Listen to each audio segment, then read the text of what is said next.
ఇన్ని వందల కొరియర్లు వేసింది నేను ఆ ఫిష్ ఫామ్ని 1 ఇయర్ బ్యాక్ ఎందుకు మానేసాను తెలుసా? హాయ్ అండి, మీరు ఇప్పుడు చేతులు చూస్తాను కదా, ఇవి వచ్చి నార్మల్ పేపర్స్ కాదు, ఒకసారి చూపిస్తున్నారండి. ఇవన్నీ కొన్ని హండ్రెడ్స్ ఆఫ్ పేపర్స్ అండి, మరి నేను వేసిన కొరియర్స్ అనమాట.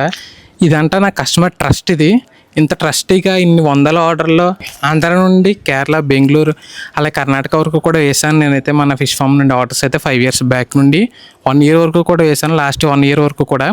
బట్ లాస్ట్ 1 ఇయర్ నుండి ఎందుకు మానేసాను మీకు తెలుసా? కొన్ని కారణాల వల్ల అయితే, కొంతమంది వల్ల అయితే ఈ ఫిష్ ఫామ్ని అయితే 1 ఇయర్ బ్యాక్ మానేయాల్సి వచ్చింది. సో వాళ్ళెవరు ఏంటి అన్నది మొత్తం ఈ వీడియో అయితే చెప్తాను, మీతో వీడియోని లాస్ట్ వరకు చూడండి. ఇక మన ఏజెన్సీలో వర్క్ అంతా కంప్లీట్ చేసి చీపురు పట్టుకుని మన ఇంటి మేడపైకి అయితే వచ్చేసాం. ఇక్కడ ఉన్న చెత్త మొత్తం అంతా క్లీన్ చేసేసి కింద మొత్తం చీపురుతో అయితే పూర్తిగా అయితే క్లియర్ చేసేసాం. అసలు ఫామ్ ఆపేయడానికి కారణం ఏంటంటే, ఒక రోజు నైట్ మన ఫామ్ లో దొంగలు పడ్డారనమాట. వాళ్ళ పిక్స్ అన్ని ఉన్నాయి. ఇదైతే వాళ్ళ బ్యాక్ సైడ్ పిక్, ఇది మన సీసీటీవీ రికార్డ్ అయినాయి. అసలు క్లియర్ గా నెక్స్ట్ వీడియోలో చెప్తా.